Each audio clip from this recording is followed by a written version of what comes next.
itu adalah gambaran bahwa ekologi sosial Nahdlatul Ulama ini adalah bakul sampah, Ini bakul sampah yang akan terus lahir. ajaran Hasyim Asy'ari, dedengkot pendiri NU salah satu ya. Ini sudah kadaluarsa. Sudahlah. Hasyim Asy'ari kadaluarsa, expired. Banyak orang-orang NU yang menjadi error yang mengklaim bahwa Hasyim Asy'ari itu adalah wali Allah. Nggak ada kesepakatan ulama seluruh Indonesia dia wali Allah. Jadi silakan saja menghabiskan waktu dengan kebodohan bersama pikiran-pikiran Hasyim Asy'ari. Kami tidak mau. Hari ini Hadratus Syekh wa dzurriyyahnya dihina oleh Habibah Alawi. Masih banyak anak muda NU yang diam saja, ya, pura-pura tidak mengerti. Ya, ini harus bergerak mulai dari sekarang ini. Nah, ini penting untuk kita terapkan bersama di era sekarang ini. Para pemirsa dan pendengar semua rahimakumullah, sholat 2 rakaat berarti sholat sunnah ini dilakukan oleh siapa? Oleh gurunya Habib Ali bin Muhammad Al-Habsyi, pengarang kitab Maulid Simtud Duror. Pernah kami bagikan kitab Fuyudatil Bahril Mali ini kepada panjenengan semua dulu, tetapi kini kami ulangi lagi tapi membuka halaman yang lain karena temanya berbeda supaya bisa menyimak semua dan tahu dalilnya, dasarnya mana. Kalau nggak ada catatannya, kitabnya, ya nggak usah menfitnah saja kepada para Ba'alawi yang mulia. Ya ada yang menuduh seperti itu. Nah, jenengan kami bagi informasi berikut. Assalamualaikum warahmatullahi wabarakatuh. Alhamdulillah, dengan rahmat Allah kita bertemu lagi di channel ini. Jadi tanpa berpanjang lebar, mari kita simak dulu penjelasan dari beliau. Warahmatullahi wabarakatuh. Bismillah, alhamdulillah, wassalatu wassalamu ala rasulillah Sayyidina Muhammad ibn Abdillah wa ala alihi wa sahbihi amawala. La hawla wa la quwata illa billah, amma ba'd. Saudara-saudariku semuanya yang berbahagia, mohon maaf yang sebesar-besarnya mengulang kembali pada live yang pertama yang tidak terdengar suaranya karena mencoba untuk testing alat baru canggih dari China tapi tidak kami sebutkan namanya. Intinya mohon maaf yang sebesar-besarnya, pindah jalur frekuensi, mengulang kembali, tetap ngaji dengan tema malam hari ini, yaitu sholat yang dilakukan oleh Habaib Ba'alawi dalam 2 rakaat. Rakaat pertama khatam Al-Quran 30 juz, rakaat kedua membaca surat Yasin 90.000 kali. Tidak hanya tema ini saja, tetapi nanti akan melebar kemana-mana sesuai dengan komentar panjenengan semua. Sebelum kita memasuki materi ngaji bersama malam hari ini, terlebih dahulu ucapan bela sungkawa, duka yang sedalam-dalamnya kepada seluruh keluarga korban yang meninggal dunia di tol Ciawi Bogor sana. Belum ada 24 jam, kemarin malam jam setengah 12 terjadi kecelakaan yang tak terduga yang mengakibatkan puluhan luka dan 8 orang meninggal dunia.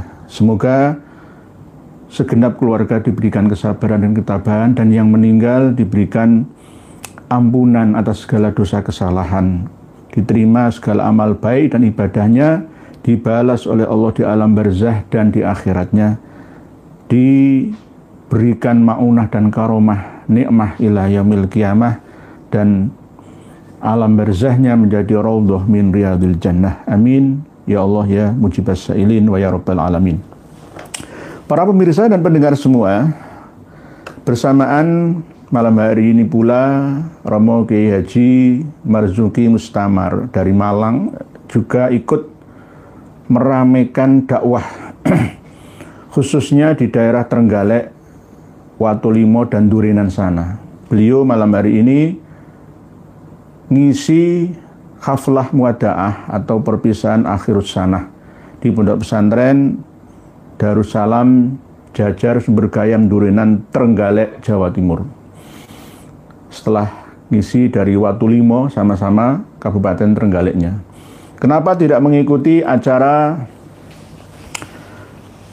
Munas Alim Ulama yang live juga diselenggarakan di Jakarta malam hari ini, dihadiri oleh Presiden dan Wakil Presiden kita, begitu juga mantan Wakil Presiden Romo Kiai Haji Ma'ruf Amin yang turut serta mendatangi acara tersebut. Ini bagaimana respon kita?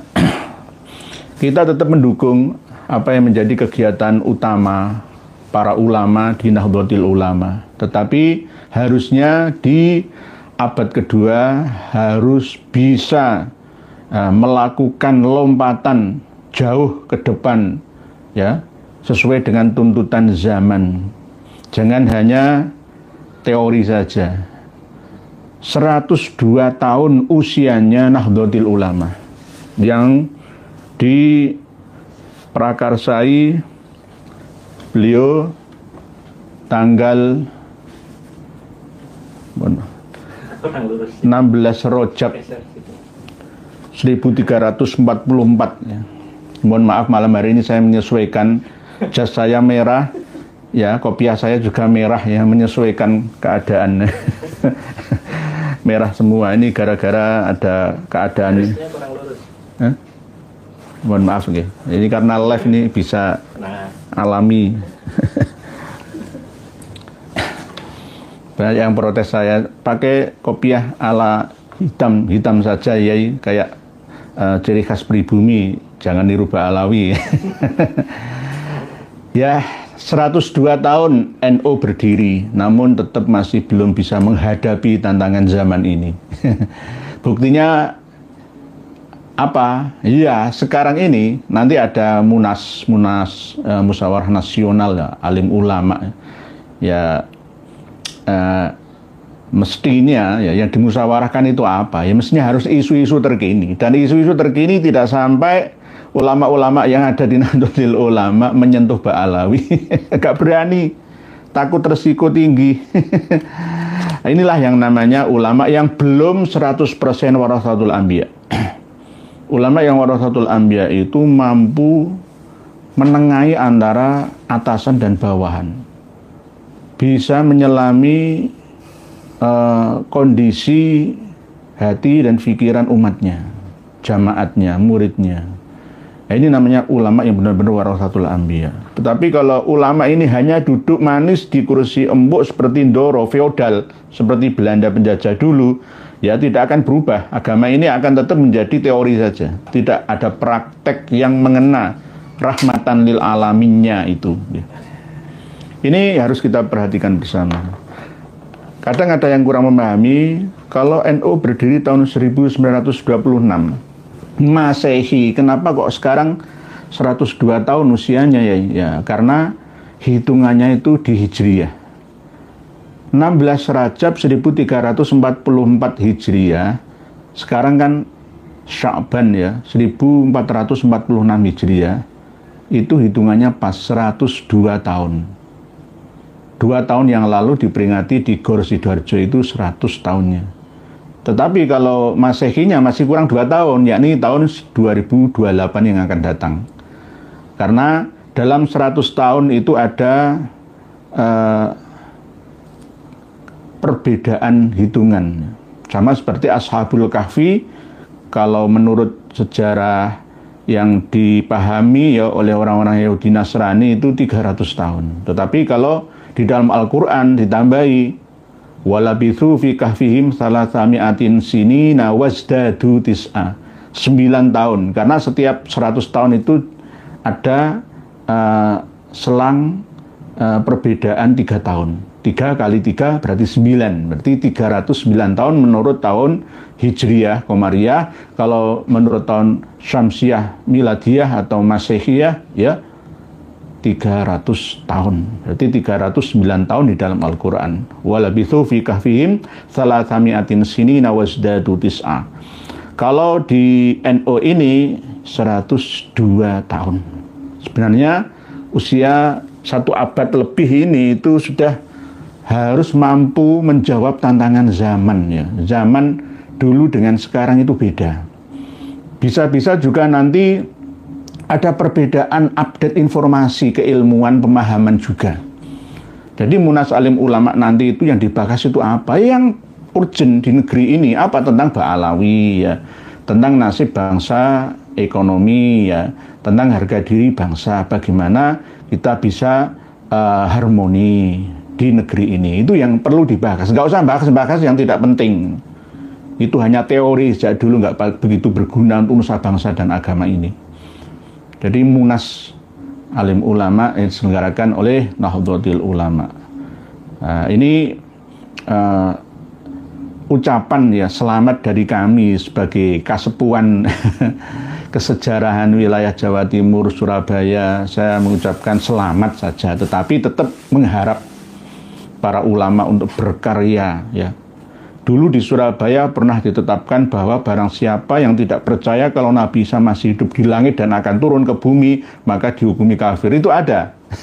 Basul Masail NU itu ada. Tetapi sekarang harus dirubah.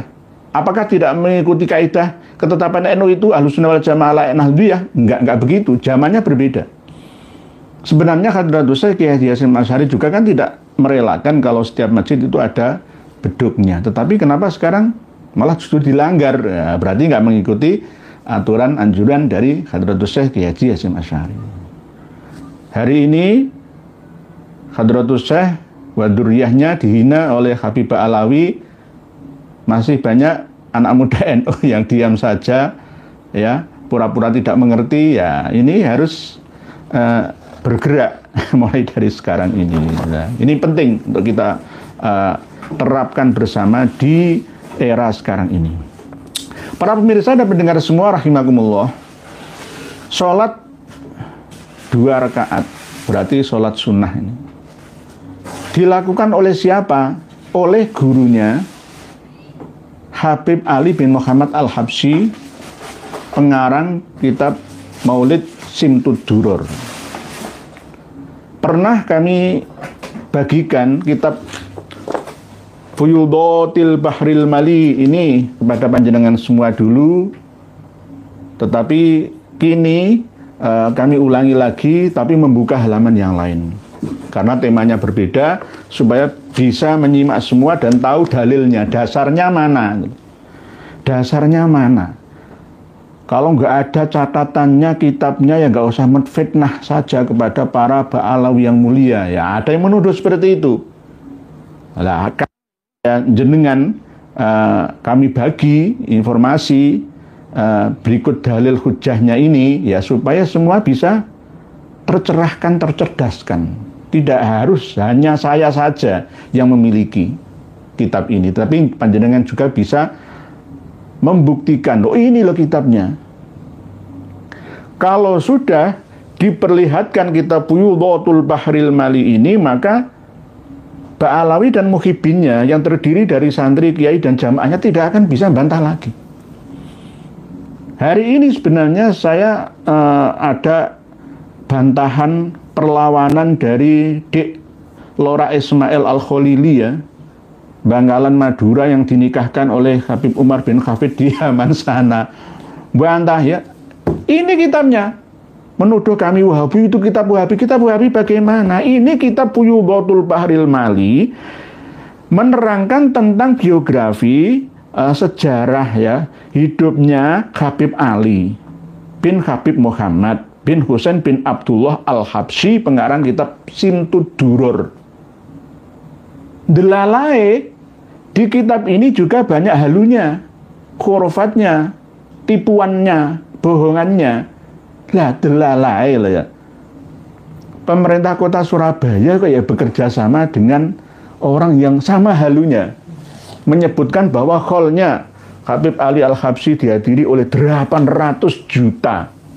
800 juta manusia. Nah, delalai ya begitu, terulang kembali. Ya. Sejarah itu akan terulang kembali. Dalam setiap 100 tahun, 200 tahun sekali akan terulang. Nah, ini kalau tidak diulas lagi seperti ini, nanti banyak generasi yang lupa akan informasi, ya. Maka kedepannya tidak mengambil hikmah pelajaran dari peristiwa-peristiwa seperti ini. Kasus 800 juta yang hadir pada kholnya Habib Ali Al-Habsyi, padahal dimakamkannya yang di kholinya Solo itu ya di Seun Tarim Hadramaut sana, tidak ada di sini makbarohnya. Lah, oleh sebab itu kenapa saya melarang ya Simtud Duror untuk digalakkan, disebarluaskan di negeri kita Indonesia Raya ini. Karena apa? Pengarangnya itu orang yang suka halu. Orang yang tidak mengandalkan akal sehatnya. Nah, nanti dikembalikan ke, wah ini dalam kondisi jazab. Enggak begitu. Guru-guru saya itu jazab semua. Tapi enggak sebegitunya itu. Dalam kondisi ghaibatnya. Satohat misalnya. Itu alasan saja. Wong gila kok tambah alasan begitu, ya. Jadi Fuyudhatul Bahril Mali ini bukan karya non Ba'alawi, tapi karya Ba'alawi sendiri, dan kitab ini hanya laku di Yaman sama Indonesia sini. Di Jepang sana itu diguyu pitik, diguyu jangkrik, ya, diguyu cah cilik, ya, diguyu cah cilik. Ini pengarangnya adalah Habib Toha bin Husain As-Saqqaf. Sama-sama Habib Ba'alawinya. Mereka benar-benar getol, ya, berjuang keras untuk menulis kitab-kitab hurufat, kitab-kitab sejarah, ya, kitab-kitab tobakot, kitab-kitab nasab, ya, guna untuk menipu manusia. Tapi dilalai lah, ya, dilalai. Biidznillahi ta'ala Indonesia ini mampu menghadang, ya, dajajalah, dajalun, dajala, yang mengacaukan, mencampur adukkan antara yang hak dengan yang batil ini. Alhamdulillah berkat usaha kita bersama. Kalau tidak ada usaha seperti ini, maka tetap akan masuk ke dalam memori umat Islam yang ada di negeri ini. Buktinya mana? Ya masih banyak yang terinfeksi di dalam memori kawan-kawan kami, ya, sehingga masih menjadi muhibbin Ba'alawi. Kadang ada yang masih kurang paham, kenapa melarang Simtud Duror? Padahal di Sabilu Taubahnya, Gus Ikdam Blitar sana itu rutinan. Nah, itu karena nggak tahu siapa Habib Ali bin Muhammad Al-Habsyi, pengarang kitab yang dibacanya, maulid yang dilakukan, ya, didendangkannya, ya, disampaikannya. Lah masyarakat awam ya manut-manut saja sama imamnya, pemimpinnya, ya. Nggak mampu lah ya untuk menerangkan seperti ini. Nah, ini harus kita bongkar bersama. Nanti para pemirsa dan pendengar semua buka halaman 59 dulu. Sebenarnya semuanya banyak yang penting, ya. Nah, ini kan berhubungan dengan tema. Halaman 59 sudah kami sertakan di heizin.com yang bisa panjenengan semua akses. Jenengan buka nanti tinggal klik saja, handphone panjenengan canggih, memori besar, ya, maka akan cepat mengaksesnya. Halaman 59. Halaman 59 baris yang dari atas 1, 2, 3, 4, 5, 6, 7. Baris yang ke-7 dari atas. Ini menulis tentang ngendikonya Habib Ali Al-Habsyi, pengarang kitab Simtud Duror, yang memuja dan memuji gurunya. Termasuk di sini adalah Habib Hasan bin Soleh. Habib Hasan bin Soleh Al-Bakhar ini sebenarnya marganya bukan Al-Bakhar, tapi Al-Idrus. Marganya itu Al-Aidrus. Jenengan buka dulu halaman 56. Ya. As-Salis, gurunya Habib Ali Al-Habsyi yang ketiga, Tarjamatul Habib Hasan bin Soleh Al-Bahar. Seperti Habib Bahar bin Sumait bin Smith ya. Halaman 56.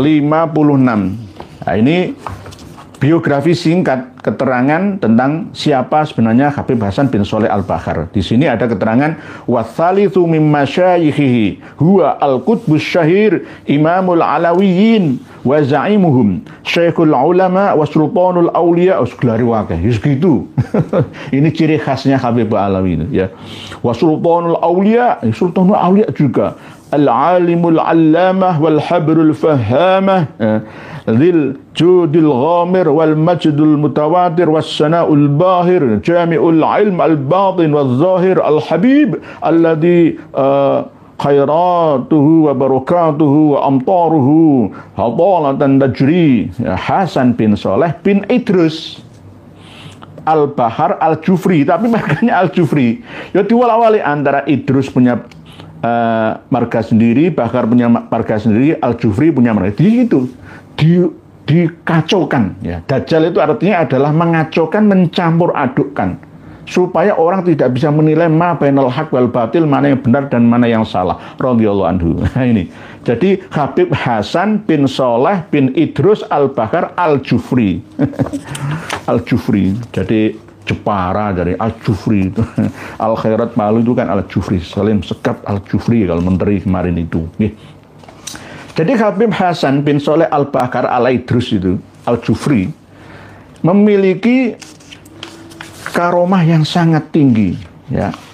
Halaman 59, baris yang ke-7 dari atas. Wa min kalamihi ayldon, dan termasuk ngendikonya Habib Ali Al-Habsyi, yang ceritanya macam-macam mengajar nahwunya kepada Kanjeng Nabi, Sayyidina Ali dan Sayyidina Hasan. Ayldon juga Al-Habib Hasan bin Soleh yujibu fil raka'atil wahidah khotmatan. Sholat 2 rakaat. Rakaat yang pertama itu mampu menghatamkan Al-Quran 1 kali. Bukan menghatamkan Al-Quran seperti dawuh Kanjeng Nabi, siapapun dia yang membaca surat Al-Ikhlas 1 kali itu sama dengan menghatamkan Al-Quran 1/3. Khataman, kalau 2 ya berarti 2/3 khataman. Kalau membaca surat Al-Ikhlas 3 kali sama dengan membaca 1 kali khataman Al-Quran 30 juz. Sama dengan, tidak persis, pasti enggak. Ya sama dengan kayak ini ada nanas yang kecil, ada nanas yang sedang, dan ada nanas yang besar. Ini 30 juz itu loh. Akal mana yang bisa menerima ini? Pasti mukhibinnya yang masih gila, Ba'alawi yang masih ODGJ pasti akan membantahnya, melawan ini. Nek dikerjano Gusti Allah lah ya iso. Ini dalile wong males belajar. Update ilmu terkini. Nggih. Gak ada orang sholat 2 rakaat. Rakaat yang pertama itu menghatamkan Al-Quran 30 juz. Itu gak ada. Kanjeng Nabi aja gak pernah dalam sejarah hidupnya. Gak ada.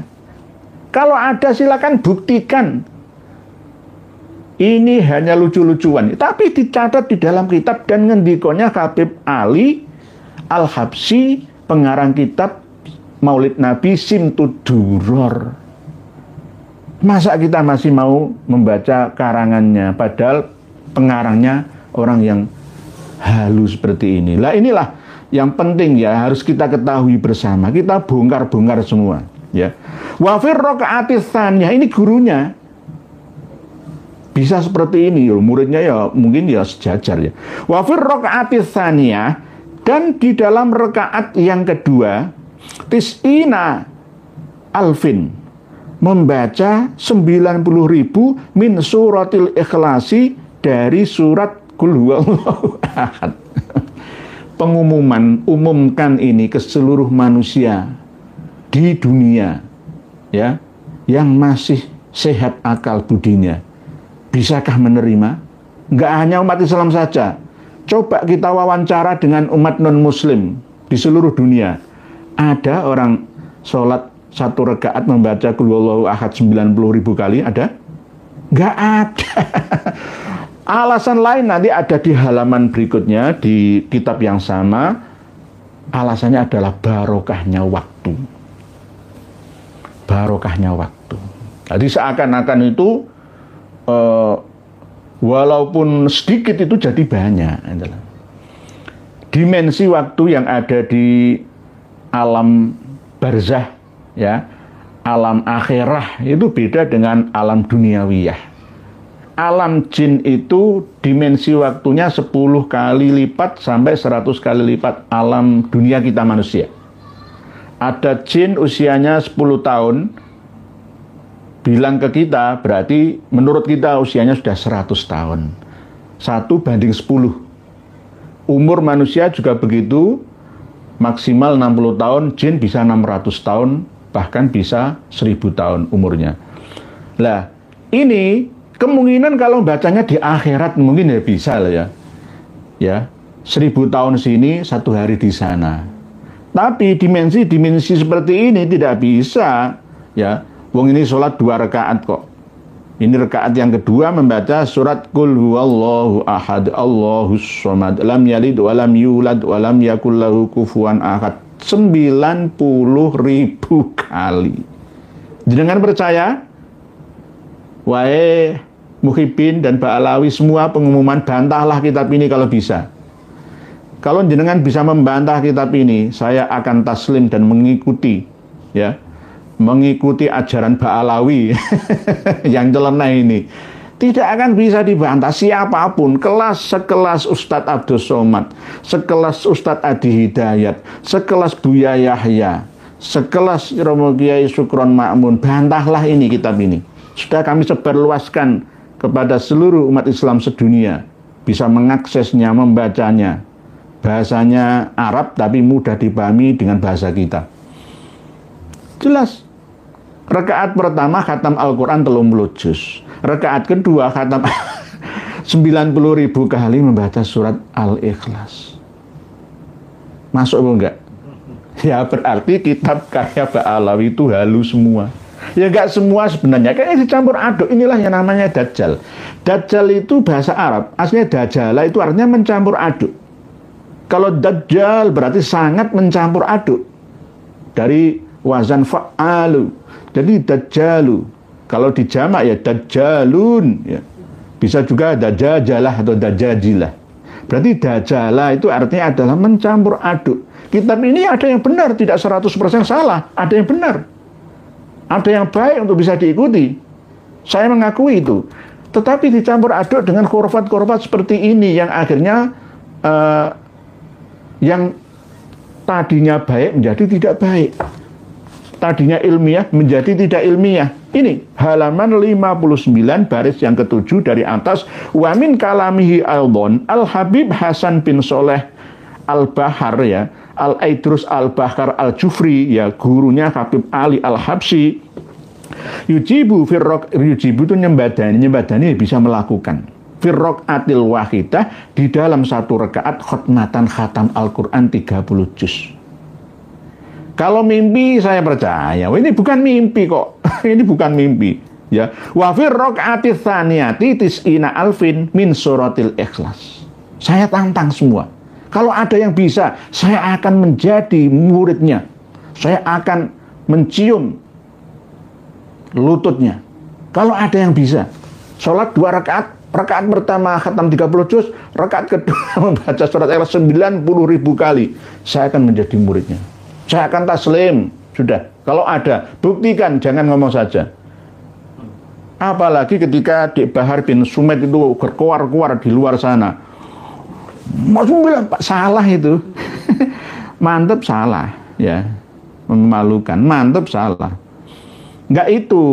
Kalau yang Habib Hasan bin Soleh Al-Bahar ini, itu dalam sholat 90.000 kali membaca surat Al-Ikhlas. Tetapi kalau Habib Al-Kaf, ya nanti ada, ya, ada di halaman yang berbeda. Nanti saya terangkan juga. Itu 60.000 kali. antara maghrib dan isya. Ya, antara maghrib dan isya. Tidak di dalam sholat, di luar sholat. Jadi Habib Bahar itu juga kurang teliti dalam menyampaikan referensi. Dari mana kitabnya, halaman berapa. Kan begitu. Kalau saya sampaikan apa adanya. Ya, pinter ya pinter kabeh, ngerti kabeh, semua harus mampu memegang ya referensinya. Tidak boleh seenaknya menyampaikan tanpa menyebutkan data referensinya. Para pemirsa dan pendengar semua rahimakumullah. Guruku kata Habib Ali, kalau waktu antara maghrib dan isya, beliau baca Yasin berapa kali? 60.000 kali. Bagaimana Habib Abu Bakar bin Abdullah Al-Attas? Habib Abu Bakar bin Abdullah Al-Attas satu kali duduk baca Yasin 90.000 kali. Loh, beda-beda ya? Guruku kata Habib Ali, kalau waktu antara maghrib dan isya, beliau baca Yasin berapa kali? 60.000 kali. Nah, ini rada bener. Abu Bakar bin Abdullah Al-Attas, Habib Abu Bakar bin Abdullah Al-Attas satu kali duduk baca Yasin 90.000. Nah, harusnya yang Abu Bakar Al-Attas itu 60.000. Diwolak-walik ya. Tapi kalau gurunya Habib Ali ya, itu 90.000 tapi di dalam sholat gitu loh. Ini nggak teliti. Habib itu rata-rata ngawur. Saya naik dewe ngomong, oh ya percaya ngono mbekne ya jamaah iki percaya ya. Mungkin bini tersihir, saya itu heran kok. Guruku kata Habib Ali, kalau waktu antara maghrib dan isya, beliau baca Yasin berapa kali? 60.000 kali. Bagaimana Habib Abu Bakar bin Abdullah Al-Attas? Habib Abu Bakar bin Abdullah Al-Attas satu kali duduk baca Yasin 90.000 kali. Ono sing 60.000, ono 90.000, tapi penempatannya salah. Penempatan dalilnya salah, keliru, nggak gitu, ya. Yang Habib Hasan bin Soleh Al-Bahar, ya, Al-Aidrus Al-Bahar Al-Jufri, gurunya Habib Ali itu di dalam sholat 2 rakaat, yang rakaat pertama khatam Al-Quran 30 juz, rakaat kedua membaca surat Al-Ikhlas 90.000 kali. Jangan lihat sendiri, bisa mematahkan ya omongannya Habib muda ini. Kurang berkualitas. Kurang berkualitas, baca kitabnya nggak dibawa kitabnya seperti ini. Mungkin ingatannya berubah-ubah.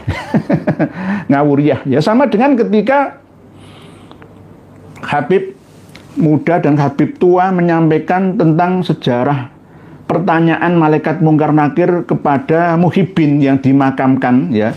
Itu katanya Habib Abdullah bin Alwi Al-Haddad, bukan. Di Masra'ur Rawi itu tidak itu. Habib Abdullah bin Alwi Al-Huyur bin Muhammad Al-Faqihil Muqaddam.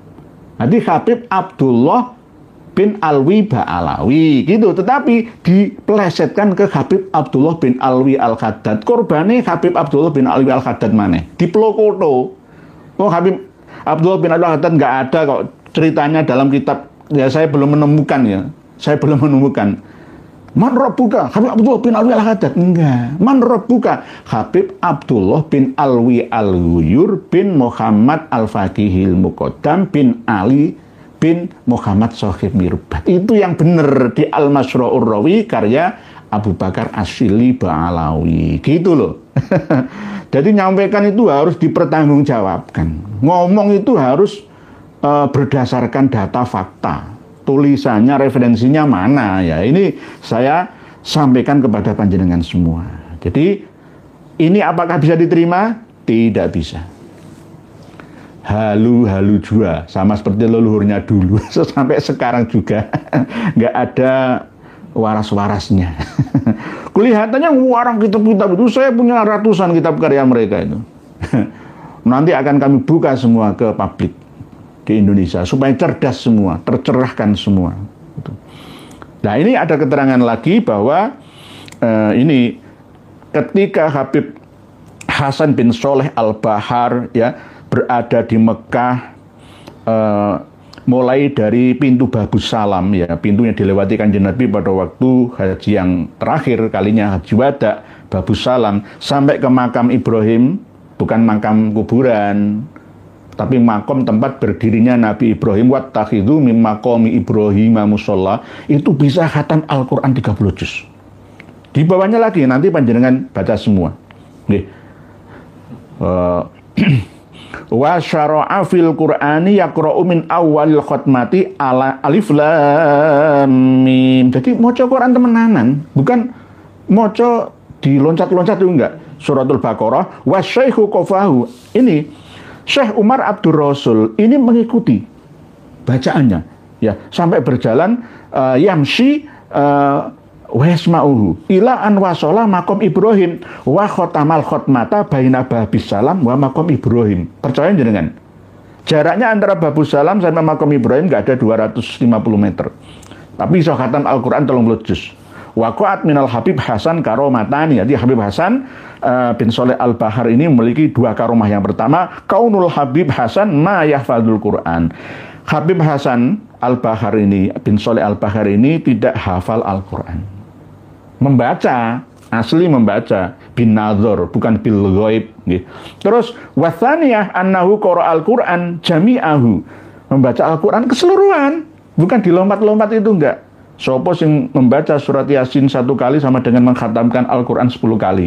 Itulah fadilahnya, ya, bukan pelaksanaannya. Ini asli. Annahu qara Al-Qur'ana jami'ahu ma baina babis salam wa maqam Ibrahim. Masuk apa enggak? Jelas enggak masuk. Jelas enggak masuk. Nah, ini halaman 59 yang jelas tidak sesuai dengan kenyataan.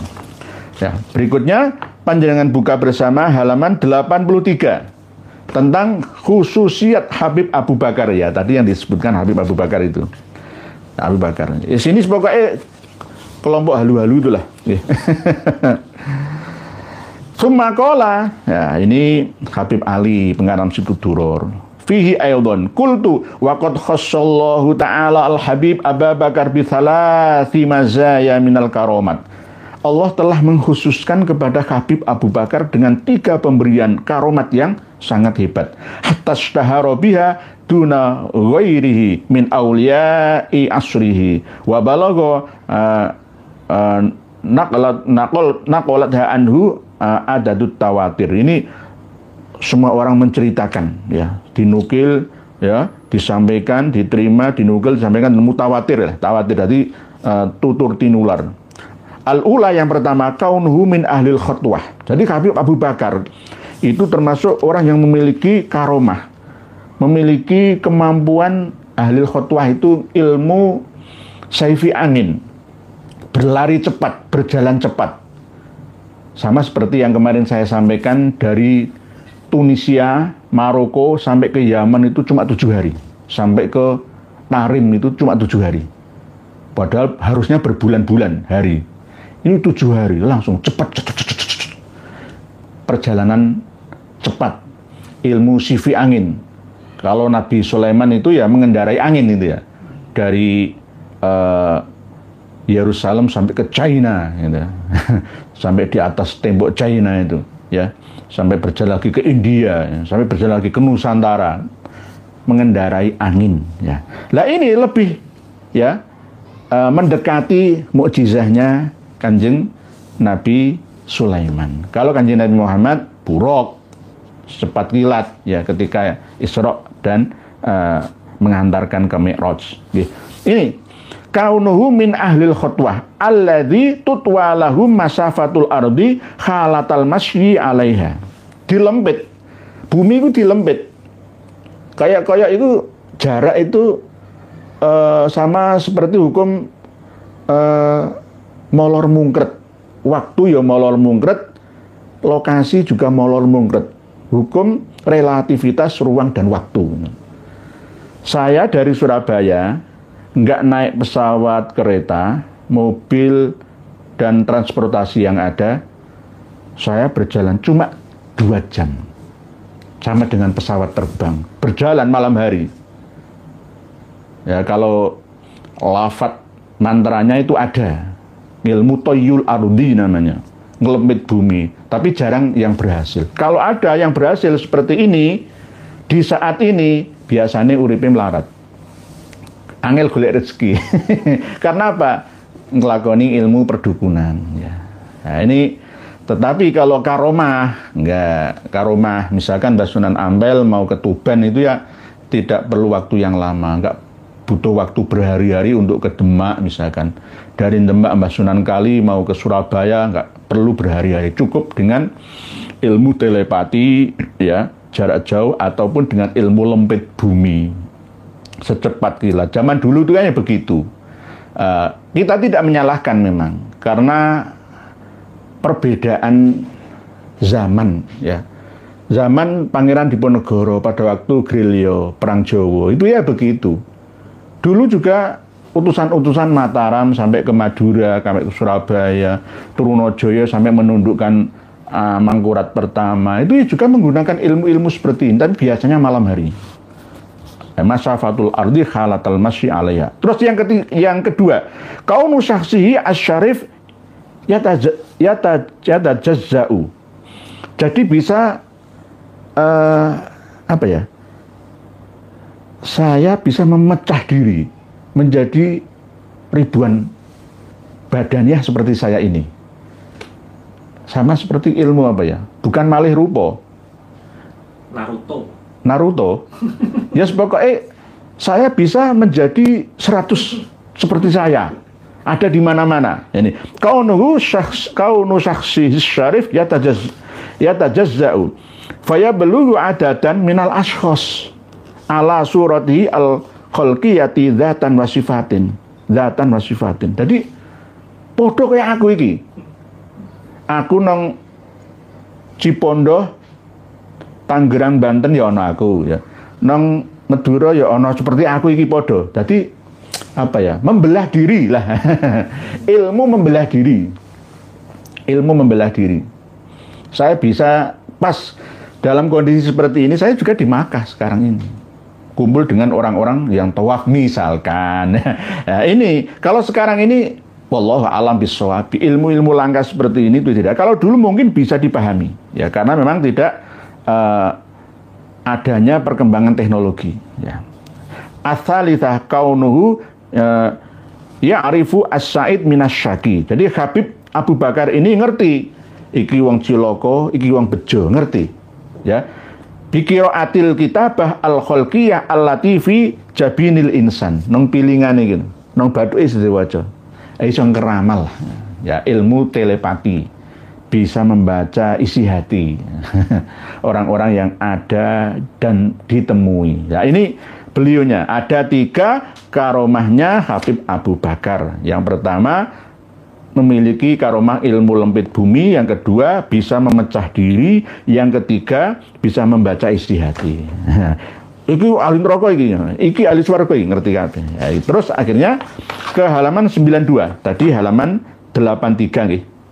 Halaman 92. Halaman 92. Nah, ini 92 baris yang 1 2 3 4 5 dari bawah. Halaman 92 baris kelima dari bawahnya. Baris kelima dari bawah. Nanti cocokkan sendiri dengan ucapannya Habib tadi.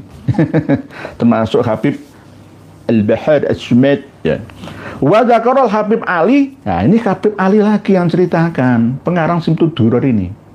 Wa dzakar Al-Habib Ali anis Sayyid Ahmad Al-Kaf. Ya.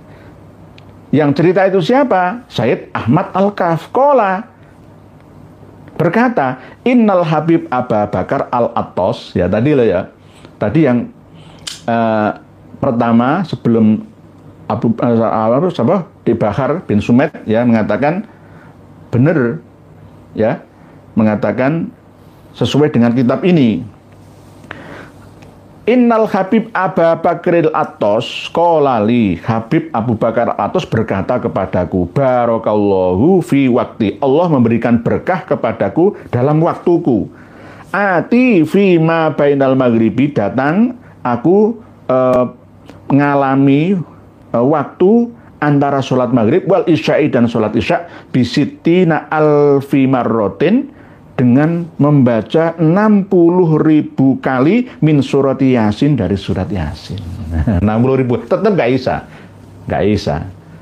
Antara maghrib dan isya itu Hitunglah berapa sih? Nggak ada 1 jam.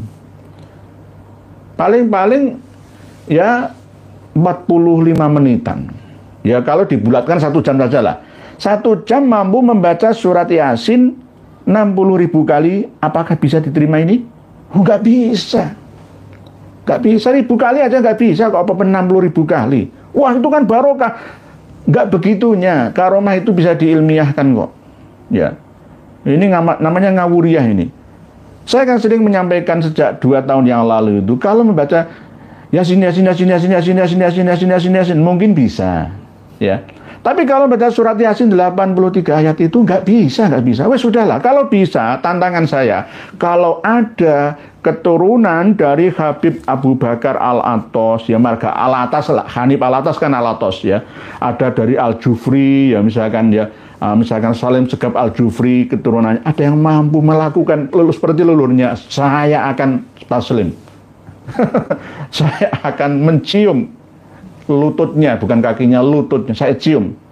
Bagi bukti saya akan pasrah, menyerah, saya akan menjadi muridnya. Tidak akan pernah ada itu. Wah, itu ketika mana gitu lagi. Gak bisa, ya. Salat rakaat pertama khatam Al-Quran 30 juz, rakaat kedua maca qul huwallahu ahad Allahus somad lam yalid walam yulad walam yakul lahu kufuwan ahad 90.000 kali. Kalau ini waktu ma bainal isya maghrib wal isya bisittina alfi marrotin min surati Yasin.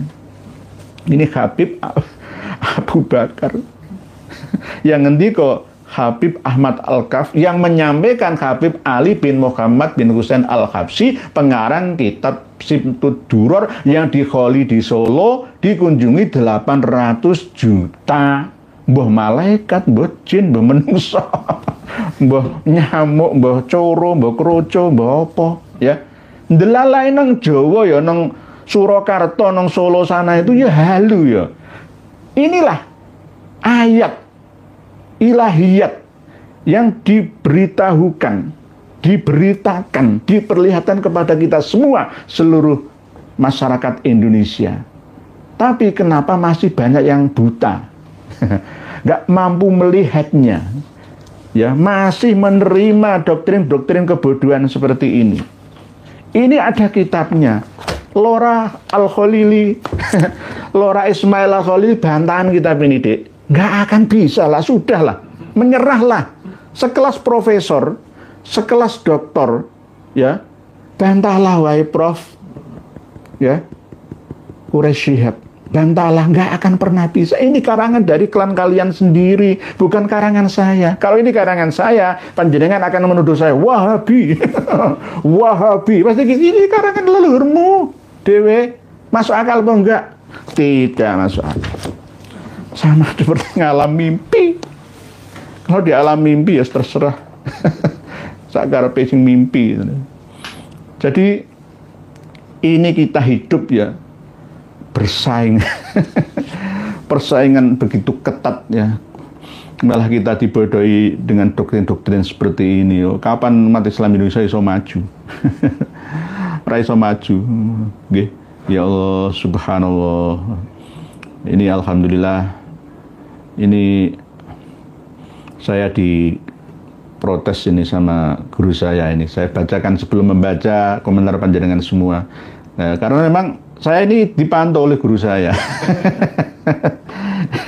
Jadi, Assalamualaikum ke Indonesia. Ba'alawi sholat rakaat pertama hafid 30 juz. Rakaat kedua baca 90.000 Al-Ikhlas. Orang tersebut wajib diruqyah. Nggih. Leres Ramayai, wajib diruqyah. Kalau dekat itu saya ajak ke dalamnya Ramayai saya. Orang tersebut wajib diruqyah atau dibawa ke dokter psikiater, Yai. Apalagi dia menyebut waktu di ruang hamba atau alam lain, sebab setiap manusia jika Allah Subhanahu wa taala menghendaki dapat masuk ke ruang hamba, jelas orang tersebut keadaan fana, nggih, lenyap, tidak punya keinginan atau kepentingan apapun. Lah, beliau sendiri yang ngalami. Saya percaya karena saya membuktikannya. Bukan berarti saya mengalami guru saya, enggak. Saya membuktikannya sendiri, gitu loh.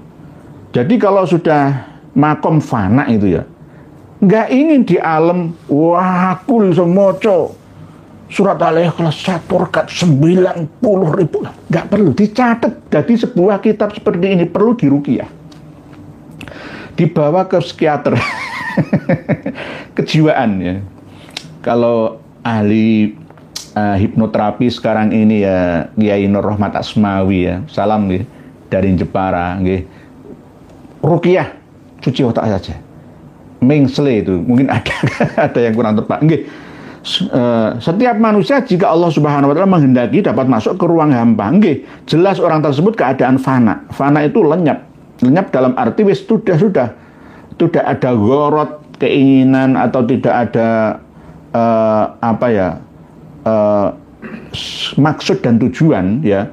Hanya Allah Ta'ala saja, tidak punya keinginan atau kepentingan apapun. Jika masih punya kepentingan, mustahil bisa masuk. Mungkin hanya ngaku-ngaku bisa masuk, mungkin gitu. Jadi nanti keterangannya sampai pada bahasan ya Mi'raj itu. Mi'rajnya Al-Faqihil Muqaddam, Mi'rajnya Habib Abdurrahman Al-Masyhur, Mi'rajnya Habib Abdullah bin Alwi Al-Haddad. Ya. Hampir sama seperti itu nanti. Matur suwun, Mulyai telah mengkritik dan mengarahkan kami untuk ya membawa mereka yang memiliki pemahaman seperti ini ke ahli psikologi kejiwaan atau di ruqyah saja. Ruqyah Indonesia yang paling bagus itu apa ya? Ahli ruqyah Indonesia ini nggak mumpuni. Ahli ruqyah ya milu halu itu gitu. Ya kadang-kadang itulah tadi kan itu nggak menilai. Saya sendiri ya nggak semampu ahli ruqyah Indonesia, tetapi yang ikut nguruqyah ya podo-podo halune ku piye? Mosok iso waras. Malah tambah dadi.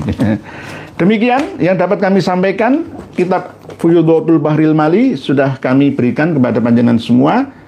Dari guru saya kami ikhlaskan. Ini ilmu Allah Ta'ala, bukan ilmu saya, bukan ilmu guru saya, bukan ilmu siapa-siapa. Nanti tetap harus panjenengan sampaikan dari generasi ke generasi, murid, jamaat, pengikut ya, panjenengan semua. Karena intisyarul ilmi, nyebar no ilmu pengetahuan, mencerdaskan anak bangsa semuanya. Oke. Bismillahirrahmanirrahim. Bismillahirrahmanirrahim. Kita bahas komentar panjenengan dalam tulisan di forum ini. Bismillahirrahmanirrahim. Ini yang milihkan admin ya, bukan saya. Saya jelas nggak mempelajari terlebih dahulu karena saya pengen yang natural, yang alamilah. Bismillahirrahmanirrahim. Bismillahirrahmanirrahim. Ben bejane. Assalamualaikum warahmatullahi wabarakatuh. Waalaikumsalam. 10 ahli hadis dunia tidak ada yang dari Yaman, apalagi dari kalangan habaib. Mustahil yang ada sekarang Habib pembuat hadis baru dari mimpi. Ka'ab al-Akhbar itu yang asli Yahudi, itu Yahudi Yaman. Masuk Islam pada zaman sahabat Umar bin Khattab menjadi khalifah. Termasuk tabi'in yang meriwayatkan hadis-hadis tentang Dajjal, Nabi Isa. Tapi mantan pendeta Yahudi Yaman dari suku Himyar. Gitu. Kalau yang lain itu ya ada yang dari Yaman tapi bukan Yaman yang sekarang. Jadi misalkan sholatullahi ala tohel Yamani, itu bukan Yaman sekarang, itu Yaman San'a, Yaman Utara. Hadramaut tidak termasuk. Begitu, mustahil. Karena Habib membuat hadis baru dari mimpi. Karena memang tidak komanan menjadi tokoh perawi hadis akhirnya sekarang. 2 hari yang lalu. 2 hari yang lalu ini. Ke bawah lagi. Oh, itu sudah kemarin. Ben Bejan enggak, ini anak Fadilah yang baru turun lagi. Ini sudah turun ya. Buku biru. Jadi ada Abu Harfi Fadilah. Assalamualaikum warahmatullahi wabarakatuh. Hari ini benarkah Nabi Isa itu tidak menikah dan tidak mempunyai anak? Matur suwun. Menikah dan mempunyai anak. Keturunannya banyak yang ada di daerah campuran antara India, Kashmir, Srinagar sana. Nah, ada. Hari aku, Assalamualaikum Pak Yai. Derek ngawas semoga Pak Yai. Iya bener kok. Iya. Bener ini. Oh nanti aku dipisui pemirsa semua. Wong ini amanah ya. Admin mohon maaf. Admin ngantuk. Assalamualaikum Pak Yai. Derek ngawas semoga Pak Yai sehat selalu. Amin. Matur suwun. Bu Arfi Fadilah tidak mempunyai anak. Matur suwun. Mempunyai anak Bu Arfi Fadilah, tapi tidak dipublikasikan. Ya. Namanya beliau menjadi Yus Asaf itu, bukan Yesus, ya, beda lagi dialektika bahasanya. Jadi Nabi Isa itu setelah penyaliban ya hanya disalib hanya waktu 3 jam saja. Setelah itu diturunkan dari tiang salib, diobati, dibawa ke sebuah gua oleh Maria Magdalena dan kawan-kawannya ya. Lalu di hari yang ketiga itu bangkit dan bercerita menemui. Dikira Nabi Isa itu sudah mati dan ini menjadi hantunya itu loh. Akhirnya menunjukkan ini loh bekas aku di salib ini, bekasnya ini. Akhirnya banyak yang percaya murid-murid. Tapi tidak semua muridnya Nabi Isa yang ditemuinya. Lalu setelah itu pada hari yang ketiga ya pergi ke arah timur sana bersama dengan ibundanya. Nggih, begitu nggih, Bu Arfi Fadilah. Pak Nur Hadi, strategi dakwah seperti apa agar rakyat Papua, Dayak, Kupang, Minahasa, Bali dan lain-lain agar tertarik dengan ajaran Islam Pak Kiai? Ajaran Islam yang memberatkan ya itu tidak mudah diterima oleh mu'alaf yang masih belum mantep untuk masuk Islam. Maksudnya bagaimana? Sesuai dengan perjuangan Wali Sanga dulu, para kiai-kiai kita itu masih toleran. Bahkan di Nusa Tenggara Barat, ya di Lombok, suku Sasak sana itu ada aliran Islam waktu telu. Kalau menurut Imam Malik ya sholat waktu telu. Aqimis sholat tali dulu kisyamsi ila ghasakil laili wa Qur'an al-fajri. Jadi sholat itu mek telung waktu. Atau 5 waktu tapi dilakukan di 3 waktu. Akhirnya menjadi aliran lain. Ya, kalau di Mataram Islam bergeser dari pantai utara Jawa, Demak, bergeser ke arah selatan, ke pedalaman, ya Sukoharjo, ya Pajang, Solo, Jogja. Akhirnya menjadi aliran Islam yang tidak putihan, campuran. Kalau yang Panturan itu putihan, kalau yang Mataraman itu campuran, campur abangan. Nah, bagaimana cara menyikapinya? Sesuai dengan leluhur kita dulu itu dakwahlah bil hikmah. Orang-orang Papua itu pertama kali masuk Islam masih boleh makan babi. Ini menurut saya. Sementara ya, tidak harus sholat 5 kali. Yang penting yakin dulu. Sehingga nanti tidak kalah dengan gerakan dari gereja yang membaptis mereka. Awal nama kawan-kawan yang ada di Papua itu kan rata-rata nama pembaptisan juga. Yang berontak, yang bunuh TNI Polri kita itu kan Egyanus, ya, Martinus, ya. Itu nama-nama Katolik Roma. Kenapa umat Islam nggak masuk ke situ? Ada seorang dai yang bernama Goromaten itu ya, hanya mengajarkan untuk mandi bersabun, bersih-bersih an-nadhafatu minal iman. Nah, harus fleksibel. Islam itu harus fleksibel. Tidak boleh langsung saklek gitu. Langsung sholat waktu, ya mereka nggak tertarik. Haram babi. Loh, makan babi itu seakan-akan itu menjadi menu wajib di sana. Lalu sebab itu strateginya adalah masuk Islam dulu, ya, atau belajar Islam dulu. Islam yang mudah-mudah saja dulu. Ya, kalau syarat rukunnya masuk Islam ya pertama ya syahadat itu asyhadu alla ilaha illallah wa asyhadu anna muhammadar rasulullah. Masalah sholatnya nanti menyusul, yang penting Jumatan dulu saja. Bangun musola atau masjid ya. Terus andanya juga harus toleran ya, nggak boleh keras-kerasan gitu. Mungkin di Dayak, Kupang ya, warga Dayak ya banyak yang Islamnya ya Islam tidak sholat 5 waktu full ya. Ada yang Islam torekotan ya. Begitu juga Kupang ya, Nusa Tenggara Timur, Minahasa ya, termasuk Laskar Manguni yang menjadi musuhnya FPI ya. Nah, Bali ya, Bali nggak bisa dipaksa untuk masuk Islam, nggak bisa, harus dengan cara yang bijaksana. Oleh sebab itu antara agama-agama ini harus ditemukan, bertemu bersama, membahas masalah keyakinan mereka masing-masing secara kekeluargaan, persaudaraan. Perbedaan tetap dianulir ya sebagai keniscayaan. Tapi Islam ini harus disampaikan ya dengan penyampaian yang penuh dengan kebijaksanaan. Tidak boleh langsung dengan saklek apa adanya. Nggak bisa diterima nanti. Dulu Wali Songo berjuang di Nuswantara juga begitu. Tidak langsung plek. Enggak, ya bertahap. Pokoknya Jumatan dulu ya. Jadi masalah mangan daging babi itu ya tetap haram, tetapi bertahap, nggak bisa langsung klap. Itu nggak bisa. Karena apa? Sudah menjadi budaya. Di Minahasa itu kalau ada pesta atau apa, di Dayak, mahar itu juga dengan menggunakan babi berapa gitu. Apalagi di Papua, itu menu utama itu. Nah, terus pertama kali yang dikenalkan adalah kebersihan dalam Islam. Ayo mandi sehari 2 atau 3 kali. Makan diatur supaya hidup teratur. Memasukkan memori kebahagiaan dalam otak pemikirannya. Begitu nggih Pak Nurdadi sementara. Pak Ahmad Barkah. Assalamualaikum.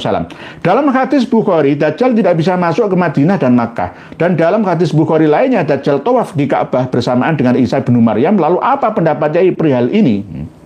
Hadis ini diriwayatkan ya. Oleh Abdullah bin Umar. Terus ada lagi riwayat dari Abu Hurairah bahwa ini adalah peristiwa mimpinya Rasulullah. Rasulullah mimpi tawaf mengelilingi Ka'bah, tapi di belakangnya kok ada orang yang rambutnya bercahaya. Ini itu Nabi Isa.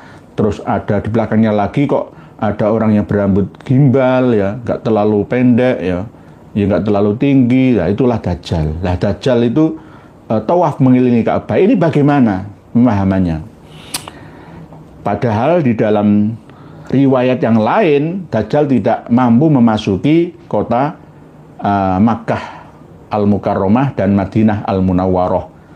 Kok bisa malah tawaf di Ka'bah? Ini berarti riwayat yang tidak bisa difahami secara redaksi kalimat. Harus melalui ilmu mustolat. Harus difahami maksud daripada dawuh-dawuh Rasulullah ini. Nah, ini menandakan bahwa hadis ini tidak saklek, satu mantep, mutawatir, itu tidak.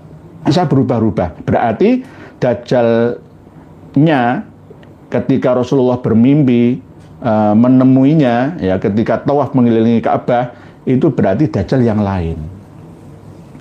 Nah, Dajjal yang lain, ya Habib itu juga kan ya umroh, ya haji juga sebagian besar. Ya, para pendusta, Dajjala itu artinya adalah mencampur aduk antara kebenaran dan kebatilan, kesalahan dan kebenaran, dicampur aduk. Ya kelihatannya alim, saleh, tapi ternyata ada program lain dalam hatinya, ingin menguasai, menundukkan lainnya. Berarti termasuk Dajjal. Dajjal itu secara umum qoribun min salasin itu nih, Pak Ahmad Bakah. Berarti yang dimaksud dengan hadis yang pertama tidak bisa masuk ke Makkah dan Madinah, itu berarti Dajjal yang berbeda dengan Dajjal yang kedua, yang dalam mimpi Nabi kita tawaf mengelilingi Ka'bah. Lah, tawaf mengelilingi Ka'bah itu berarti ya dia seorang muslim tapi pembohong, pendusta, pencampur aduk antara kebenaran dan kebatilan, hak dan batil. Itu nggih. Jadi ini menurut asumsi, interpretasi apa yang saya pahami selama ini, bahwa memang riwayat tentang adanya Dajjal itu berbeda-beda. Sumbernya dari satu, yakni Kanjeng Nabi kita, tetapi yang menyampaikannya itu bil makna. Bisa juga ditambah-tambahi sendiri sesuai dengan asumsinya. Sama dengan Nabi Isa nanti setelah membunuh Dajjal, menata umat hidup berapa tahun lagi, ada yang ngendika 7 tahun, ada yang ngendika 40 tahun. Nah ini bagaimana? Wong iya sahih, sama-sama sahih, yang meriwayatkan ya Bukhari Muslim. Ini ya sama-sama Imam Bukhari. Ya, itu bagaimana? Kita cari analoginya. Jadi Dajjal yang pertama tidak sama seperti Dajjal yang kedua. Ininya seperti itu. Sampai sekarang sebenarnya Dajjal kan sudah keluar, ya, dalam setiap 100 tahun sekali 1 abad, ya.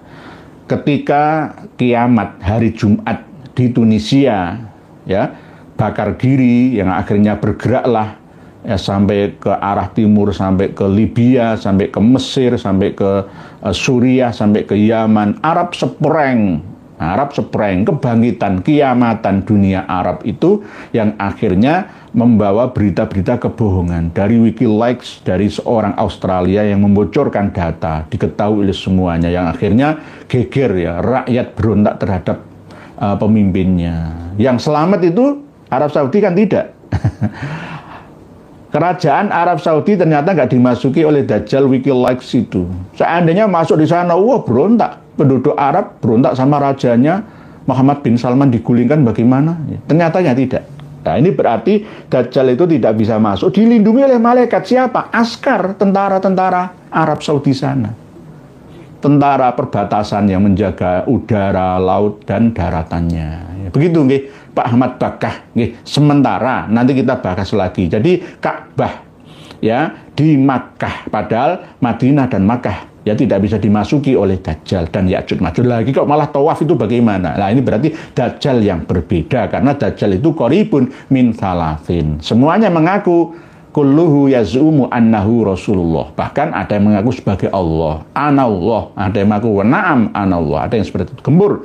Assalamualaikum waalaikumsalam. Derek yang suka buruh ngalah berkah inggih sami-sami waalaikumsalam. Semua ada berkahnya. Tabarukan saya dengan panjenengan, saya tabarukan dengan ngaji bersama. Semakin kami asah ilmu ini, semakin tajam insting saya. Sama-sama belajar, sama-sama belajar. Nggak ada guru, nggak ada murid. Kita ini berbagi, sharing, intisarul ilmi. Pak C, Banu Lejan itu apa seperti manusia? Makan dan minum, nikah dan lain-lain. Kebanyakan kok ada di Gunung Kawi, Pak Yai. Nah, Pak C ini termasuk peneliti dunia misteri. Banu Lejan, ketika Banu Adam dan keturunannya tidak mendekat di satu tempat, maka di situ dikuasai oleh Banu Lejan. Bahkan sampai sekarang sebenarnya, pulau-pulau terpencil, hutan-hutan yang belum diambah oleh Banu Adam, ya itu masih ditempati oleh mereka dalam lingkup dimensi mereka masing-masing. Tapi makanannya tidak sama.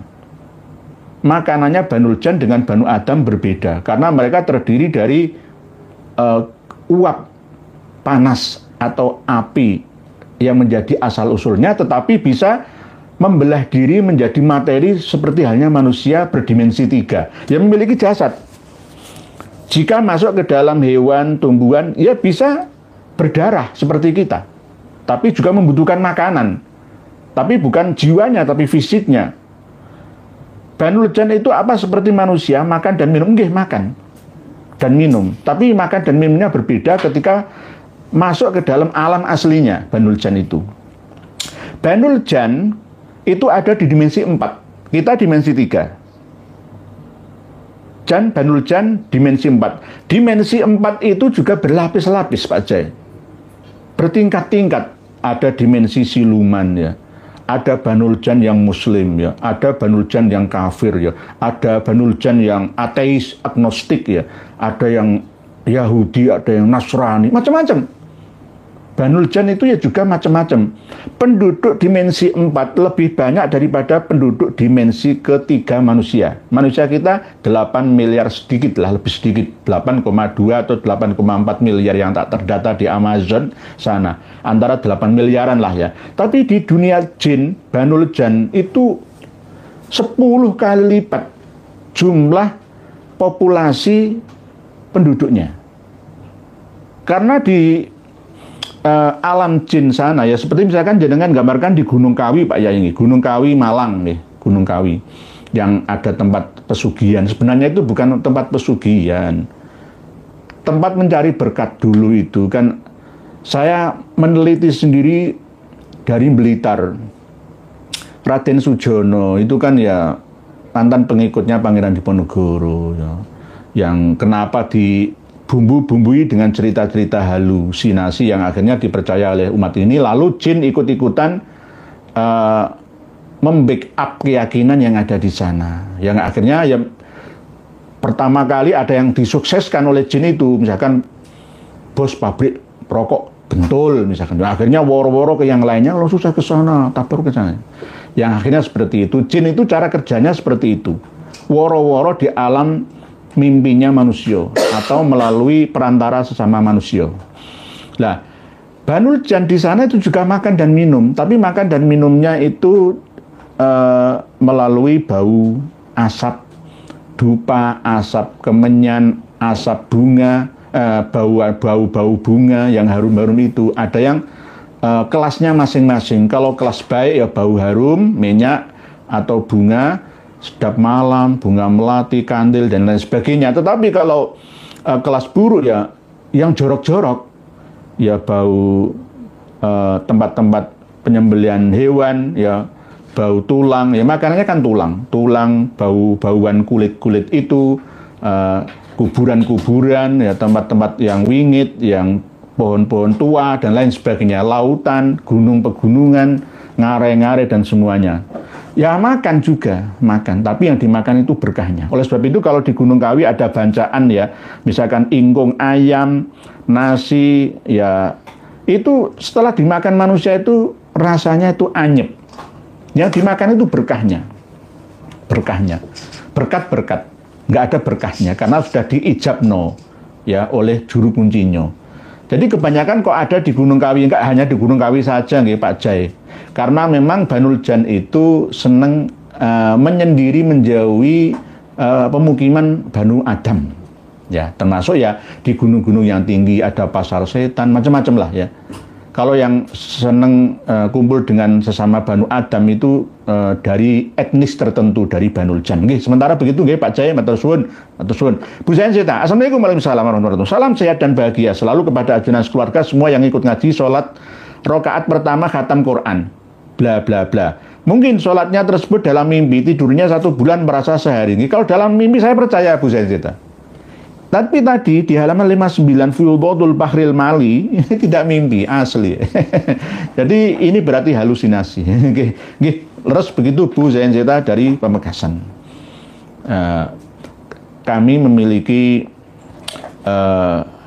kawan saudara yang sering bertanya di nomor HP kami ya, dan saya tetap melayani. Termasuk diantaranya beliau Bu Zain Zeta itu bertanya tentang khutbah Jumat kemarin itu kok ada yang berfatwa khotibnya mengatakan bahwa membaca Al-Quran di kuburan itu haram. Saya jawab, tidak. Tidak haram.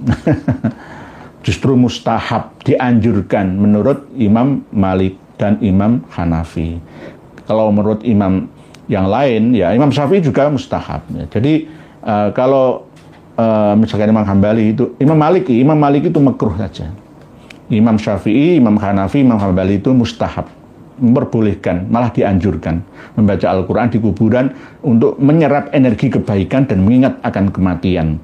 Kok diharamkan? Nggak ada. Minimal itu makruh. Makruh itu definisinya adalah ma yusabu ala tarkihi wala yu'aqabu ala fi'lihi. Nggak apa-apa, wong makruh saja. Tergantung niatnya kan, nanti tergantung innamal a'malu binniyat, seperti itu nggih Bu Zain Zeta. Jadi penceramah yang khutbah di hari Jumat kemarin itu perlu ngaji lagi. Karena kadang-kadang belum disertifikasi. Mari pokoknya khutbah. Bu Felbi Jus. Assalamualaikum warahmatullahi wabarakatuh. Para ahli tafsir di Madinah mengatakan Nabi Isa menulis Injil yai. Di antaranya Syekh Prof. Dr. Imad Zuhair Hafid, Profesor Fakultas Al-Quran Universitas Islam Madinah. Gimana yai? Saya perlu belajar lagi Bu Felbi Jus masalah ini.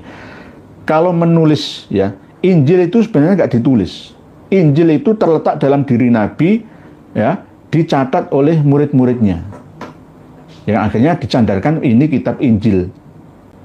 Injil sekarang itu hampir sama seperti hadis Nabi kalau menurut Islam. Lah, kalau ada Prof. Dr. Imad Zuhair Hafid ini Profesor Fakultas Al-Quran Universitas Madinah, masih kita teliti. Kalau Injil Barnabas, ya saya percaya bahwa ada kata-kata kiasan, kata-kata kitab suci, kalimatnya itu nggak bisa dimakan mentah, harus di OCI, ya, dipelajari sedemikian rupa. Kalau di dalam Al-Quran ayat yang tidak muhkamat alias mustabihat itu tidak bisa dimakan mentah, ya, harus dijelaskan secara kaidah ilmu tafsir, ya. ulumul Quran, tata bahasa Arab yang ada. Nggih, tergantung asbabun nuzul, asbabul wurudnya hadis, asbabun nuzulnya Al-Quran. Nggih. Nggih, sementara begitu nggih, Bu Velpi Juice. Nanti akan kami bahas lagi untuk masalah Nabi Isa yang menulis Injil. Seperti di Al-Maidah ayat 48, para ahli Al-Quran mengatakan Nabi Isa itu menulis Taurat dan Injil, ya. Nah, ini karena pertanyaan. Al-Maidah ayat 48. Al-Maidah ayat 48. Saya bacakan nggih. Bu Velpi Juice. Ayat 48. A'udzu billahi minasyaitonir rajim. Bismillahirrahmanirrahim. Wa anzalna ilaikal kitaba bil haqqi musaddiqan lima baina yadayhi minal kitabi wa muhaiminan alaihi fahkum bainahum bima anzalallah wa la tattabi' ahwa'ahum amma ja'aka minal haqq likullin ja'alna minkum syir'atan wa minhaja walau syaa Allahu laja'alakum ummatan wahidatan walakin liyabluwakum fima atakum fastabiqul khairat ila Allahi marji'ukum jami'an fayunabbi'ukum bima kuntum fihi takhtalifun. Gak ada, Ibu. Gak ada. Nabi Isa mendakwahi kaumnya itu hanya gak ada 5 tahun, ya. Mulai masa kecilnya sampai umur 12 tahun itu ada catatannya. Umur 13 tahun sampai umur 30 tahun itu gak ada catatannya, alias berguru ke India, Kashmir, Tibet, Nepal sana. Terus umur 33 tahun disalib. Berarti kan cuma 3 tahun dakwahnya. Nggak sempat menulis Injil. Injil itu adalah perkataan Nabi Isa, perbuatan Nabi Isa yang dipahami oleh murid-muridnya yang 12 itu lalu disampaikan kepada umatnya yang lain. Kalau Rasulullah itu setelah ada mandat nubuah kenabiannya umur 40 tahun, ya, sampai umur 63 tahun kan berarti cuma 23 tahun menjadi nabi dan rasul. Lah, kalau Nabi Isa ini nggak ada separuhnya. Cuma ya mulai dari umur 30, 31, 32 hanya 3 tahunan. Hanya 3 tahunan. Di dalam surat Al-Maidah 48 nggak ada tulisan bahwa Nabi Isa itu menulis Injil. Nggak ada nggih, Bu Velpi Juice. Nanti mohon nggih Bu Velpi Juice nulis lagi di video yang akan datang. Karena ini nggak sesuai di surat Al-Maidah, tafsirnya pun nggak menuliskan seperti itu. Yang nulis itu yang murid-muridnya, bukan Nabi Isa-nya sendiri. Sama seperti hadis Nabi itu, ya. Hadis Nabi itu kan nggak ditulis pada zaman Kanjeng Nabi, ya. Pada awal lah, ya, karena nanti takut campuran dengan Al-Quran. Lalu pada akhir-akhirnya diperbolehkan untuk dicatat oleh para sahabat. Yang akhirnya ya periwayatannya bermacam-macam. Ada yang Israiliyat tercampur-campur dengan filsafat, ya, macam-macam lah, nggih. Ya seperti itu, nggih, Bu Velpi Juice. Pak Toko Suryo, assalamualaikum warahmatullahi wabarakatuh. Waalaikumsalam warahmatullahi wabarakatuh. Pak Kiai Nur Habib sudah terlalu enak di Indonesia, kayak gendut-gendut tapi nggak bisa bedakan halal haram, haram halal. Suruh tidak menghargai pejuang dari zaman Portugis sampai Wali Songo, nggih. Nggih, ya kita harus mengingatkan, nggih, Pak Toko Suryo. Ini kan tugas saling mengingatkan. Apakah saya tidak menghormati mereka secara ukhuwah, ya menghormati. Tapi kalau secara haliyah, saya lebih baik mencium tangannya kiai, guru ngaji kampung itu loh. Kalau saya di mana-mana itu saya menghormati. Alhamdulillah, bapak-bapak sepuh-sepuh, ibu-ibu sepuh-sepuh gelem mengikuti pengajian saya, tuh datang sampai hujan-hujan. Alhamdulillah, saya cium tangannya. Saya hargai beliau, ya. Oleh sebab itu, ketika nanti ya perjuangan kita ini ditemukan dengan perjuangan para Habib Ba'alawi yang nggak sama, beda. Nanti Wali Songo itu bukan Ba'alawi, Kiai itu bukan Ba'alawi. Ba'alawi itu tradisinya beda dengan Kiai, beda. Ya Kiai yang asli ya, kecuali ulama-ulama yang feodal ini ya, mereka enaknya pokoknya jabatan, keuangan, ya, aleman ya, bukan warasatul anbiya. Sing jenenge ulama warasatul anbiya itu adalah dekat dengan orang lemah ekonominya, lemah ilmunya, lemah fisiknya. Itu yang dikasih sayangi oleh Kanjeng Nabi. Ya kita ini harus begitu. Belajar, saya itu belajar. Kemarin malam itu saya kan sebagai Kasepuhan Surabaya itu ya, ketemu dengan Romo Kiai Abdus Salam dari Siwalan Panji Buduran. Ya saya cium tangannya. Ya karena apa? Beliau seorang kiai yang benar-benar ngasuh santri, ngajar kitab tafsir Jalalain, istiqomah sebegitunya. Oh beda. Kalau Ba'alawi nggak mau ngaji soro-soro, lapo soro-soro ngaji. Tapi kalau kiai, duriah kiai itu ngaji ini temenanan. Begitu nggih. Saya sudah pesan ke beliau Kiai Haji Marzuki Mustamar yang hari ini, malam hari ini, jam ini ya, antara ini itu ceramah di pondok pesantren saya. Saya bilang ke beliau, saya telepon tadi, Yai, orang menuduh saya Wahabi, loh saya pernah mondok di sana 7 tahun ya. Nggih, malam hari ini beliau nggih. Nggih begitu nggih, Pak Toko Suryo. Pak L, jane sih enggak apa-apa, jane sih enggak apa-apa. Kalau bisa seperti itu, cuman yang ditakutkan nanti kalau sampai lambenya getar terus gimana coba? Apalagi kalau getarnya ngetril seperti stick PS2 kan lucu. Hi, maaf nggih, Pak L nggak apa-apa. Nulis apapun saya baca. Nggih. Ya kalau maca surat Qul huwallahu ahad itu ya Bismillahirrahmanirrahim. Qul huwallahu ahad Allahu samad lam yalid walam yulad walam yakul lahu kufuwan ahad. Bismillahirrahmanirrahim. Qul huwallahu ahad Allahu samad lam yalid walam yulad walam yakul lahu kufuwan ahad. Bismillahirrahmanirrahim. Qul huwallahu ahad Allahu samad lam yalid walam yulad. Nek sing maca iku wong 1000 nah aku percaya. Ya, sing maca wong 1000 ya. Terus wong sijine baca surat Qul huwallahu ahad 90 kali 90.000 kan. Itu percaya. Lah satu orang baca 90.000 kali surat Al-Ikhlas ya enggak jelas, saya enggak bisa dipercaya. Jenengan pun enggak bisa percayain. Coba sampaikan ke seluruh rakyat dunia, masyarakat dunia, enggak akan percaya nggih. Muhammad Johari. Assalamualaikum warahmatullahi wabarakatuh. Waalaikumsalam warahmatullahi wabarakatuh. Hadirin Semenanjung Malaysia. Nggih, Semenanjung Malaysia. Salam hormat kami dari Nusantara.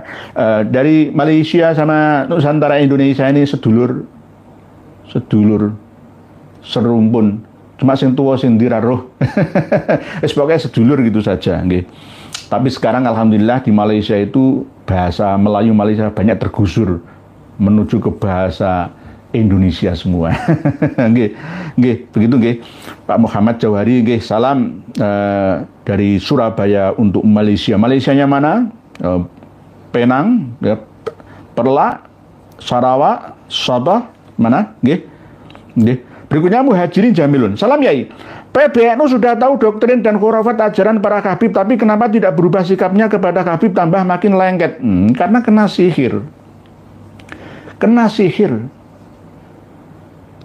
Oleh sebab itu saya kan sering menyampaikan amalan-amalan, kitab-kitab pegangan, ya diantara Sintud Duror, Rotib Al-Haddad itu tinggalkan. Nanti panjenengan akan pikiran, ya, hati dan keyakinan itu iso clear gitu, padang gitu, iso padang gitu. Maca Quran angen-angen sama nane, salat wengi lakonono, wong kang soleh kumpulono, ya, salat terus apa? Ya tombo hati 5 iku istiqomah termasuk itu ya, amalkan ajaran itu. Kalau toh memang mau ngamalkan rotib yes, rotib itu akhirnya kan tertib ya, urutan-urutan yang terdiri dari bacaan-bacaan ya, ada Al-Quran ya, campuran ya, wiridan, dikiran ya, baik yang kuwarid dan ghairul kuwarid dari Nabi kita. Lah ganti dengan wiridan yang sholawat saja kan enak, sholawat ping 100 kan enak. Karena ingatlah bahwa agama Islam itu mudah, jangan dipersulit ya. Tidak ada yang mempersulit, memperberat agama ini, dia akan keteteran, kewalahan sendiri. Jadi agama ini nggak menarik lagi.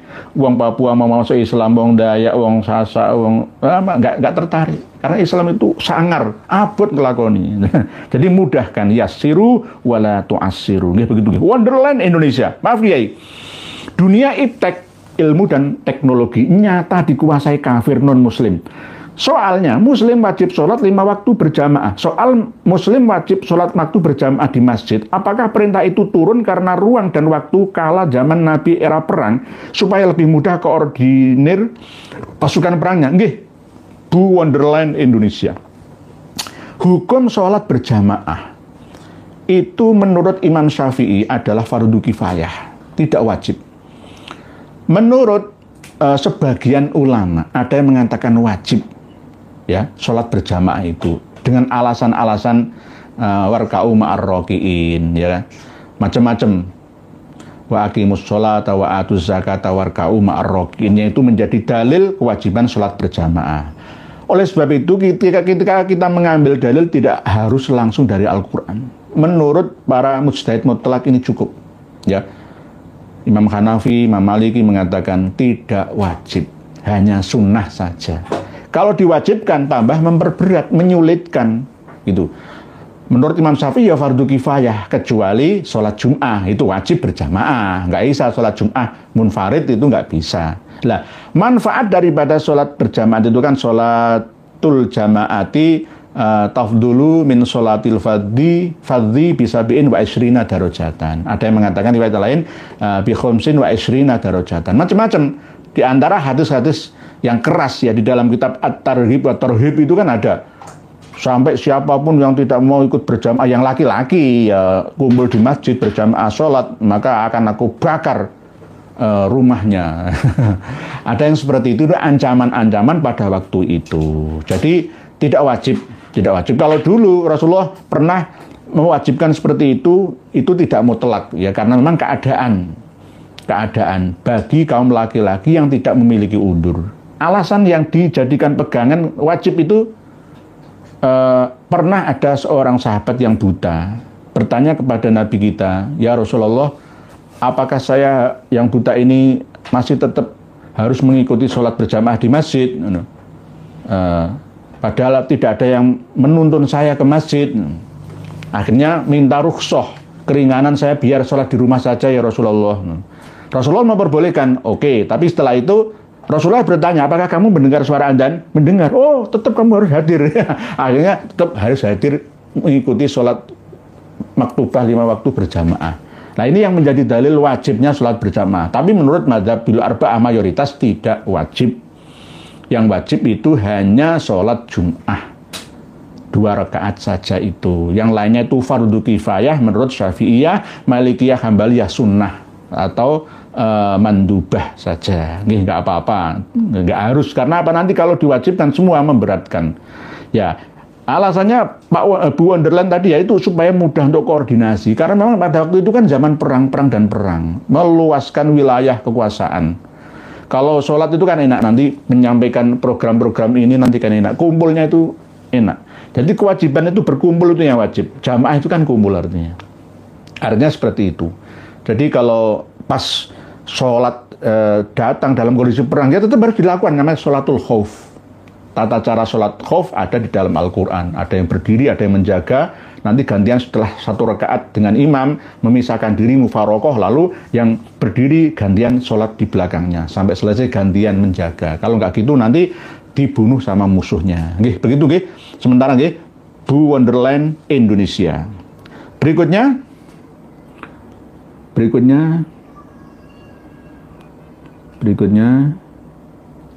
buku biru.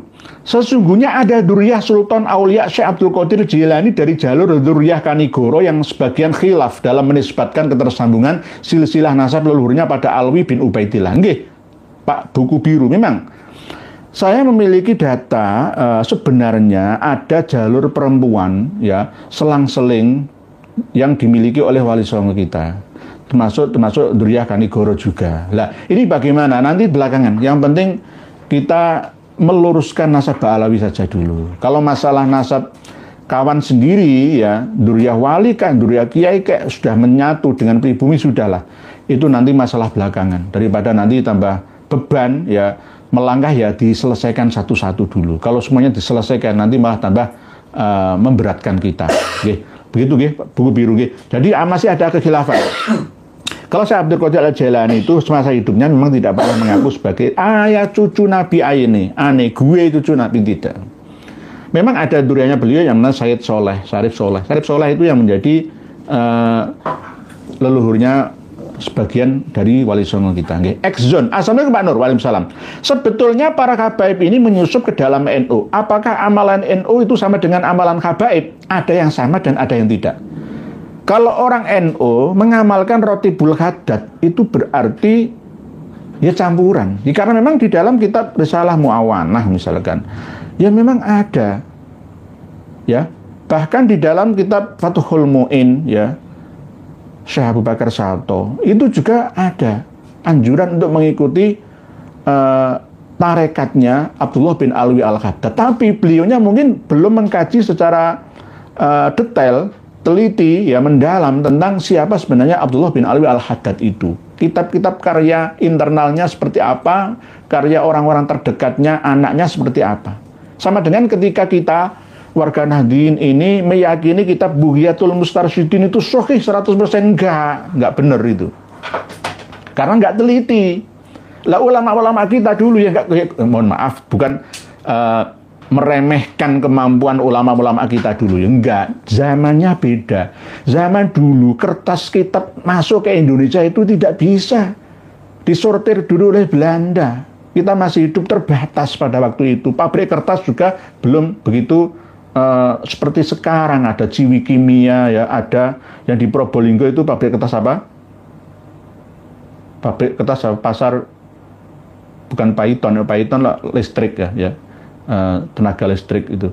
Jadi ada pabrik kertas Ciwi Kimia, Sidoarjo, ada pabrik kertas yang ada di Probolinggo. Itu malah gampang kita mencari kertas sekarang. Bahkan ada yang imporan dari luar negeri. Tapi kalau dulu nggak bisa. Termasuk tidak mampu mengakses kitab-kitab karya Ba'alawi yang ada di Timur Tengah sana. Kalau sekarang zamannya sudah terbuka. Jadi saya tidak menyalahkan Hadratus Syekh ya, Hasyim Asy'ari, Hadratus Syekh Ibn Masbullah, apalagi menyalahkan ulama yang abad 21 ini, misalkan almarhum Kiai Haji Maimun Zubair. Saya tidak menyalahkan, tidak pernah menyalahkan seperti itu. Tapi ya memang keadaan tidak sama, zamannya beda dengan zaman sekarang. Jadi kalau misalkan ada yang meyakini Bughiyatul Mustarsyidin, Risalatul Mu'awanah, Nasoihud Diniyah itu sahih 100%, ya berarti nggak meneliti, hanya sekedar membaca saja. Hanya sekedar membaca, belum memahami secara utuh sepenuhnya. Begitu, campuran memang, campuran. Dan orang-orang NU ini kebanyakan husnudzon, sehingga dicampuri anak-anak suruh pujian mari andan ngono ya gelem, ya tarim, ya tarim, ya tarim, ya tarim. Yang kurang ngerti lagi mobilnya duwei plat cap-capan barokah ya ahlal Madinah, ya tarim wa ahlaha. Ngene ya gelem-gelem wae. Barokah Habib Abdullah bin Alwi Al-Haddad. Ngene ya gelem-gelem wae. Ya karena apa? Kurang mengerti gitu loh. Asal usul dari apa ini gitu loh. Enggak meneliti dulu langsung diterima diterima apa adanya. Sama seperti ketika sholawat yang bijahi Ba'alawi itu ya, sholatullah, sholawat busro saja itu saja kita kecolongan kok. Sholat busro itu kan sudah masuk ke dalam memori anak-anak kita, dan kita mulai berat untuk menghapus memori ini. Sholawat busro itu kalau bisa nggak usah dibaca saja, masuk ke dalam jantung NU, harlah NU yang ke-100 busro dibaca sampai menggelar ya di mana-mana, di musola dan masjid seluruh Indonesia ala Nahdlatul Ulama. Ya pujiannya sholawat busro. Tak kembalikan lagi ke sholawat tibil kulub saja. Begitu sementara ekzon ada campuran amalannya. Tapi kalau amalan ulama Kiai Durya Aulia Tis'ati itu tidak, karena torekohnya bukan torekoh Ba'alawi, Alawiyah ala Ba'alawi, tapi torekoh Qadiriyah, Naksabandiyah, torekoh Satoriyah, torekoh yang bukan dari Ba'alawi. Berikutnya Pak Joko Nur. Semoga Allah Subhanahu wa taala selalu memberikan kesehatan, keselamatan, penuh rahia, senunur para amin. Matur suwun Pak Joko Nur dari Tangerang, Jawa Barat, Banten.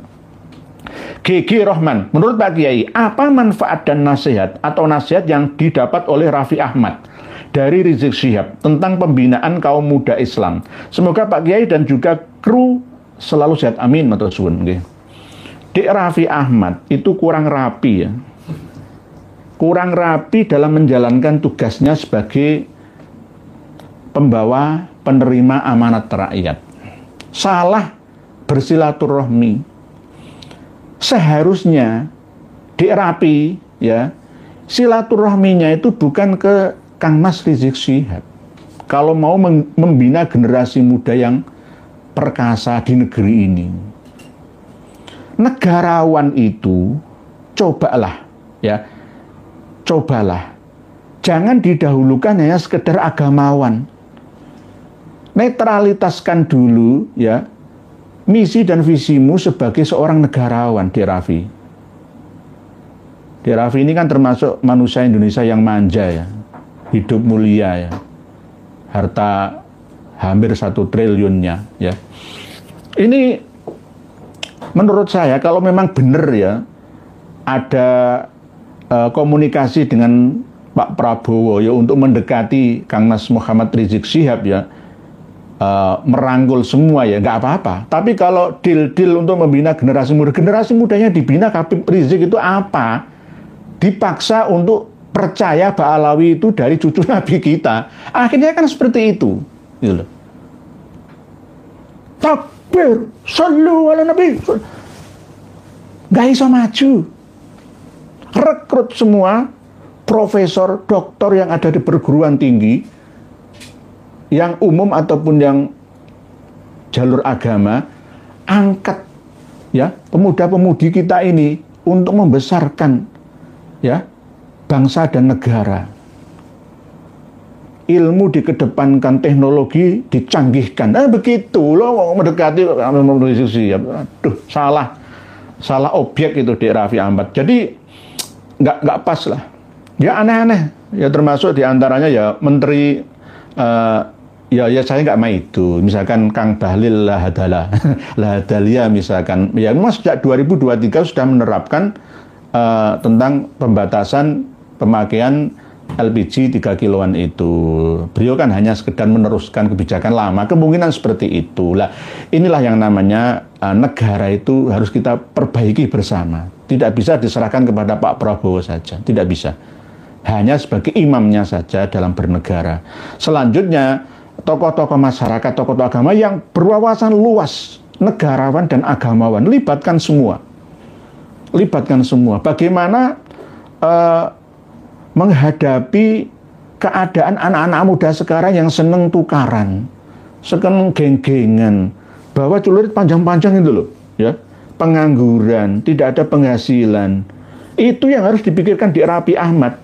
Jangan Raffi Ahmad lah ya. Di Raffi Ahmad itu keturunan dari Pakistan. Ami Konita itu Sunda, bapaknya itu keturunan Pakistan.